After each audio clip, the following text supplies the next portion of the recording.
Hak tu sebenarnya Imam Bukhari nak tolak. Golongan mana yang mengatakan kalau pengsan sungguh lah, sepenuhnya pengsan, hak tu pun tak batal air semaya. Ini adalah golongan Zahiriyah, puak-puak ahlu Zahir. Sebab itu wakil dia Ibnu Hazm dalam kitab Muhalla dia kata tak batal air semaya. Sebab apa? Sebab Nabi sendiri pernah pengsan. Dia kata semasa dia sakit nak wafat tu, dia pernah pengsan. Nak mandi tu dia pengsan. Lepas pada dia sedar tu, dia suruh mandi. Dia tidak ambil air semaya, dia terus pergi, lepas pada tu semaya.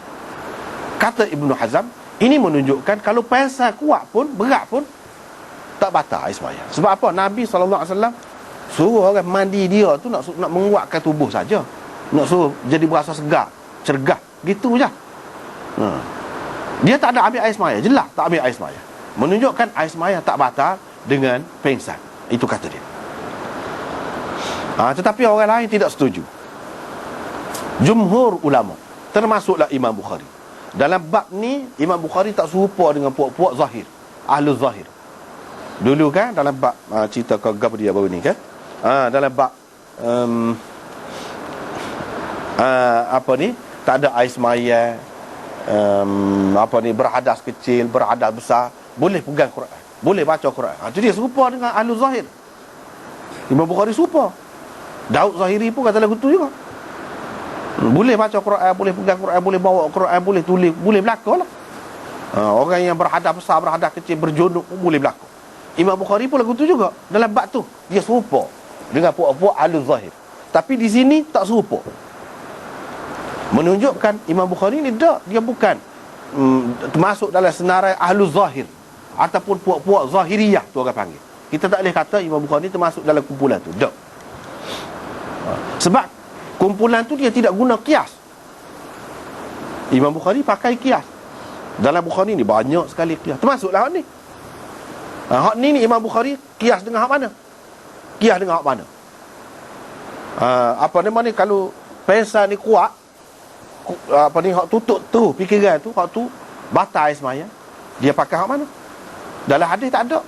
Hak hadis hak Nabi tu Imam Bukhari dan orang lain kata hak Ibnu Hazm buat dalil tadi, itu tak boleh pegang tu. Sebab apa? Sebenarnya Nabi SAW hanya gelap mata saja pada masa itu. Al-ghasyul khafif berlaku kepada Nabi. Bukan Nabi pengsan tu tak khabar rebah. Tak sampai ke peringkat tu. Mana ada dalil yang menunjukkan dia rebah tu? Tak ada.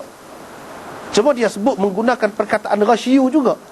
Bermakna ghasyu ni ada yang berat, ada yang ringan. Yang berlaku kepada Nabi itu penutupan fikiran yang ringan, tidak berat. Bila begitu,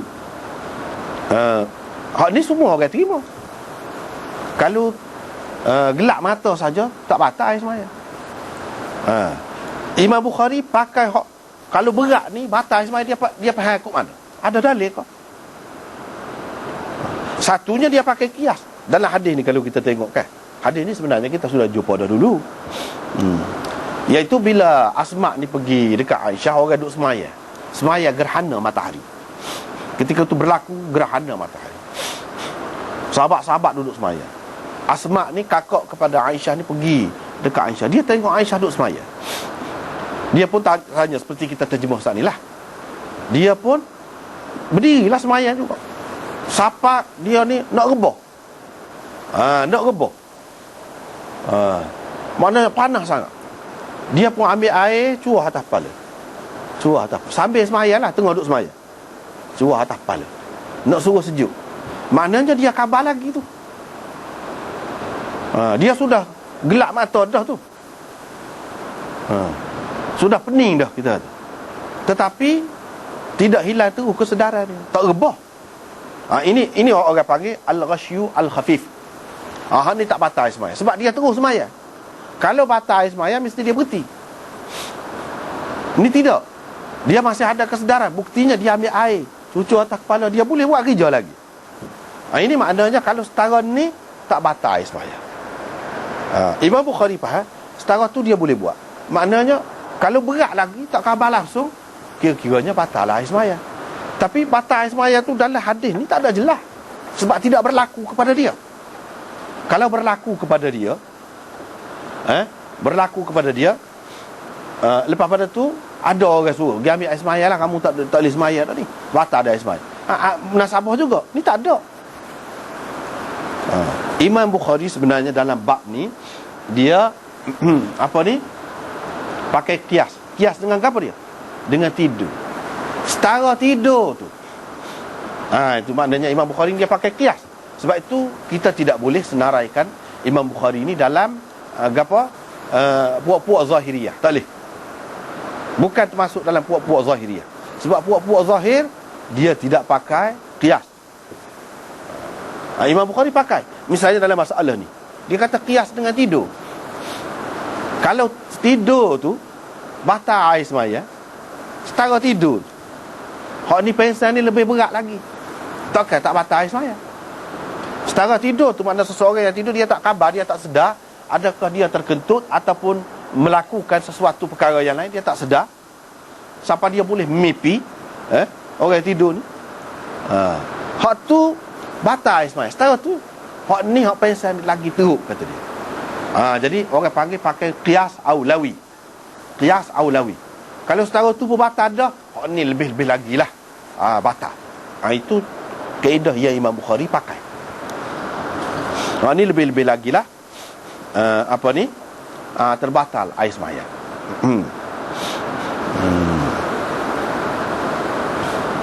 Imam Bukhari pakai qiyas di situ.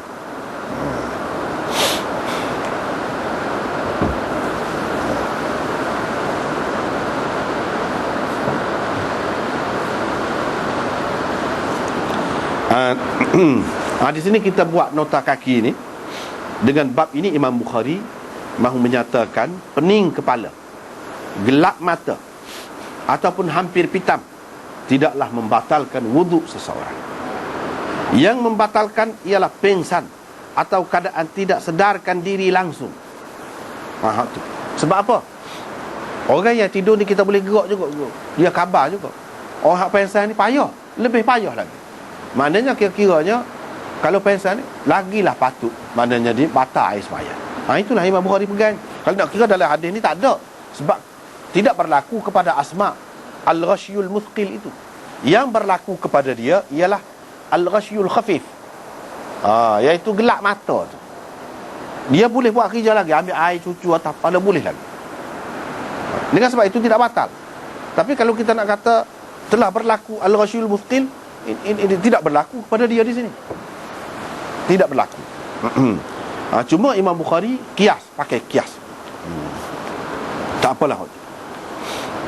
Maknanya di dalam hadis ini tersebut bahawa keadaan gelap mata dan pening itu telah pun dialami Asma, tetapi dia terus saja bersembahyang dan tidak mengambil wudu kerananya.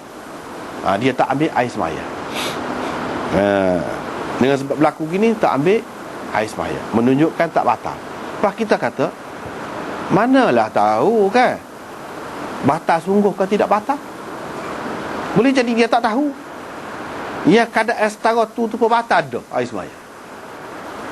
Dia tahu dah ke ceritanya, hukumnya sebelum pada ni, bahawa kalau setara ni batal air sembahyang, kalau setara ni tak batal air sembahyang, dia tahu dah.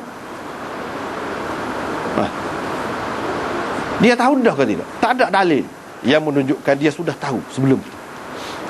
Kecuali ulama-ulama mengatakan dalam perkara ni, Nabi SAW dalam bab semaya ni, inni arakum min wara'i zahri, aku dapat nampak kamu kat belakang serupa dengan aku nampak kat depan. Nabi kata, terutamanya dalam semaya. Itu banyak hadis-hadis yang menunjukkan begitu. Dan lebih-lebih lagi pada ketika Nabi SAW semaya kusuf ni. Sebab Nabi SAW kata sendiri, tak pernah, kata dia, lagu ni aku nampak belakang sampai ke surga ke neraka pun nampak. Sekali dalam semaya sekali dia nampak oleh belakang gitu ya. Ni tak pak surga neraka nampak belakang. Menunjukkan Nabi SAW tahu juga cerita Asma di belakang. Bila dia tahu, kalaulah gelap mata setara tu membatalkan air semaya dah, mesti lepas pada semaya tu dia royak Asma tadi terbatal dah air semaya ni. Dia sepatutnya tak boleh terus semaya. Apa dia terus? Dia tak boleh terus semaya.